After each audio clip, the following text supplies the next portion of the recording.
And then Cassie and Diddy break up after like 10 years. Right. Obviously. According to Cassie, they met up in Santa Monica, an Italian restaurant, to have a final conversation about, them, parting ways. Cassie claimed they went back to, her apartment and he raped her. That's in the lawsuit. It's horrific if that actually happened. But at that point, it seemed like their relationship was over. And she had actually moved on with the trainer. Right. That Puffy actually set her up with. Right. Right. And that's because she was confiding. Crazy. She was confiding. Have you ever met this trainer? No, I've never met the trainer. Yeah. And she ended up having 2 kids. And it seemed like the story was essentially over between these two. In 2022, Diddy received the Lifetime Achievement Award from the BET Awards. She said, I have a special shout out. Thank you to all the people that are really there for me. He named a bunch of people. And at the end, he said, and also Cassie for holding me down in the dark times. Love. A lot of people kind of made jokes because he was with Young Miami at the time and didn't mention her at all. Right. Facts, he was. And he was. This was an interesting kind of comment, and it was also mentioned in the lawsuit. Then in 2023, Cassie files the lawsuit. Yeah. And this is the lawsuit that I've been referencing throughout.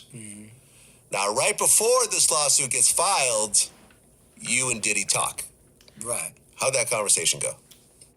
That conversation went, okay. It went relatively regular. I had spoken to him a week or 2 ahead of that time. And it was just basically back and forth. Yo, what's going on? Yo, this, that, and the other. My son is incarcerated in Namibia. So we have that conversation. And my son had just got convicted and was up for an appeal. So I hit Diddy and said, yo, listen, I need some help. I need $20,000. And he said, I don't have it right now, Barnes. I'm going through something.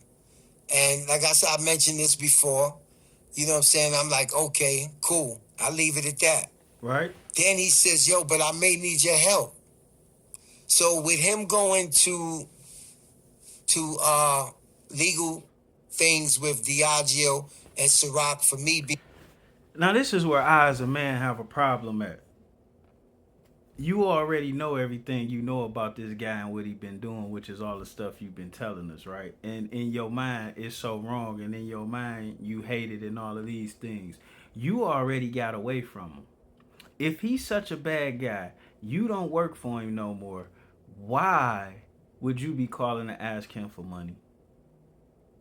And then if he had given you that money, would you be doing this? That is my problem right there. I hate to hear people with their hands out telling me how someone is the devil, but yet you return to that devil with your hands out. What does that make you? Known for selling over 1 million cases of Ciroc. I'm saying, okay, he's getting ready to get either De Leon or Ciroc. But then I wake up to so many DMs and this, that, and the other. And like I said, Cassie never got in touch with me. And it says what's in the lawsuit.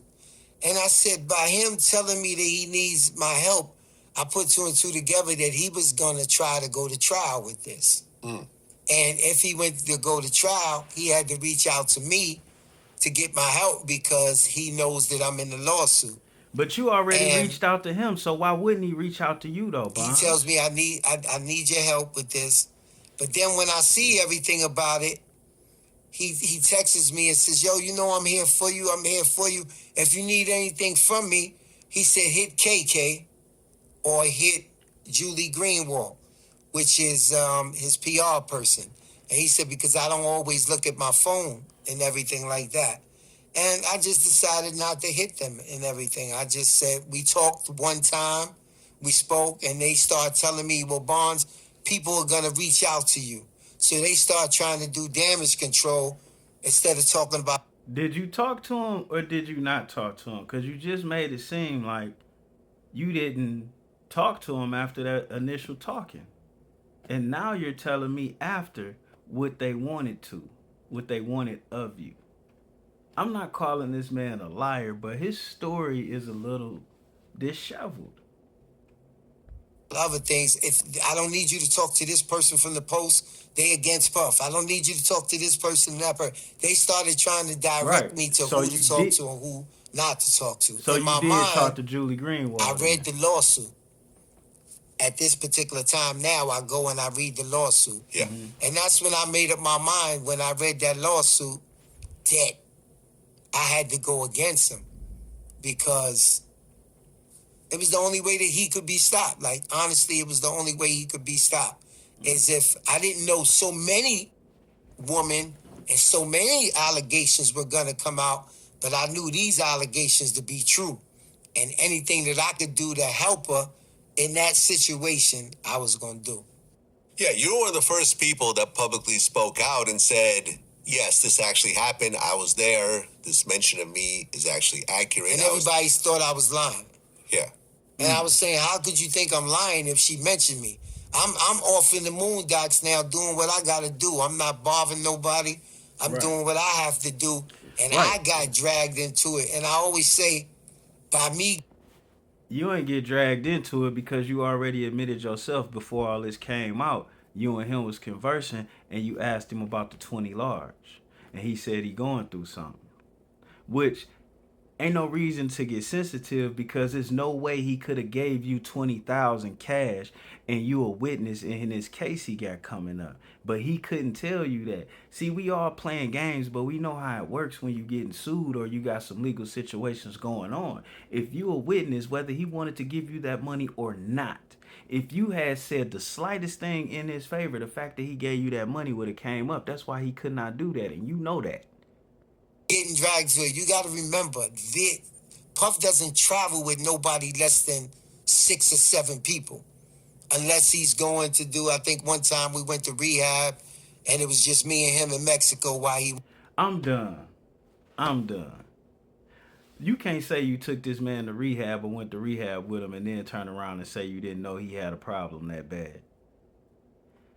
I get it. I hear it. Puff's a bad dude. The white man about to get him already. My thing is, there's no need for us to pile on.